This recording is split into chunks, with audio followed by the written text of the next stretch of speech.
안녕하세요. 5분 심리학 한선생입니다. 이번 영상에서는 시군 성격장애 마지막 순서의 회피성 성격장애에 대해서 말씀드려 보겠습니다. 자, 회피성 성격장애는 그 평가공포, 다시 말해서 다른 사람이 나를 해할지 모른다, 나쁘게 평가할지 모른다라는 이 공포에서 비롯된 성격인데요.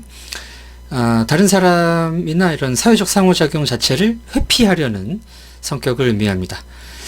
그리고 이제 이런 성격이 장애가 되려면 이런 그 다른 사람들을 만나고 사회적 상호작용을 회피하려는 성향이 뭐 이 사람의 뭐 정신 건강이라든가 사회적 적응에 뭐 심각한 악영향을 줘야 되겠죠.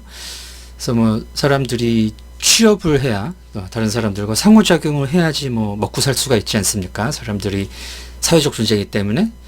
그런데 이런 성격이 굉장히 심한 분들은 자기가 뭐 밖에 나가서 다른 사람한테 어떤 평가를 받는 상황을 굉장히 두려워하기 때문에 뭐 면접을 안 간다든지 아니면 뭐 그런 거죠. 다른 사람들과의 상호작용 자체를 피해버리는 겁니다.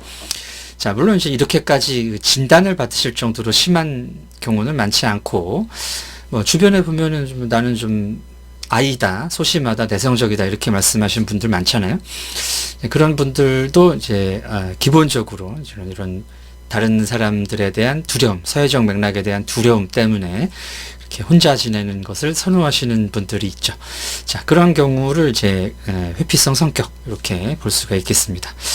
자, 회피성 성격은 기본적으로 기질의 영향을 많이 받아요.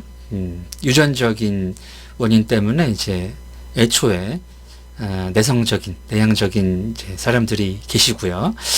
또 그 양육 과정에서 이제 상당히 높은 기준을 부모님이 요구하신다든지 부모님의 눈에 내가 들기 위해서 이렇게 눈치를 보고 좀 전전긍긍했던 사람들이 이제 그런 그 기준에 맞추지 못하면 어떨까 이런 이제 걱정, 불안 때문에 아예 다른 사람들과 이제 만나는 기회 자체를 피하는 식의 성격으로 발달을 하는 것이죠.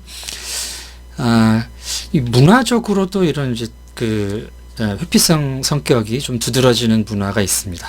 제가 이제 여기저기서 그런 말씀을 드린 적이 있는데 대표적으로 이제 일본 문화가 약간 이제 회피적인 속성이 있죠. 일본 사람들의 행동이. 그래서 이분들이 이제 사람 만났을 때는 굉장히 친절하고 또 자기 할 일을 완벽하게 하려고 하지만 이게 이제 다른 방향으로는 그 다른 사람들이 나를 그 평가한다는 두려움이 있는 거죠.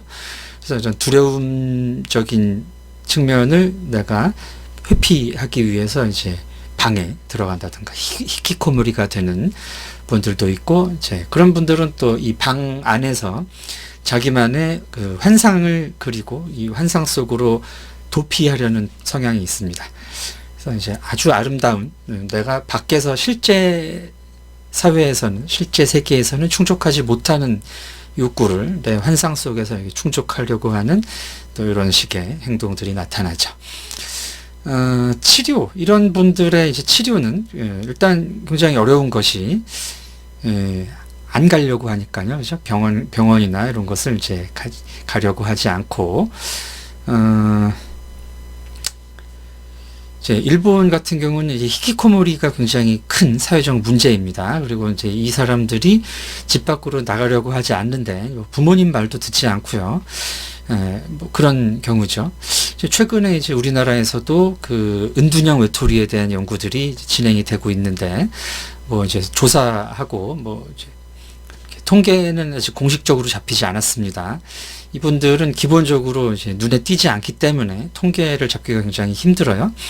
그래서 일본 같은 경우는 이제 부모가 대신 등록을 한다든지 뭐 이런 식으로 히키코모리에 대한 통계가 나와 있는데, 우리나라에서 히키코모리 이제 은둔형 외톨이에 대해서 통계는 자기 보고식이 많습니다. 인터넷 같은 데서 이제 조사를 해서 나는 이제 혼자 있는 기간이 많다, 뭐 이런 것으로 은둔형 외톨이가 뭐 몇몇 명이다, 뭐 이런 이제 통계들이 있습니다만, 엄밀한 의미의 회피성 성격 장애, 은둔형 외톨이, 히키코모리들은 자기가 그런 조사 자체를 참여하지 않아요.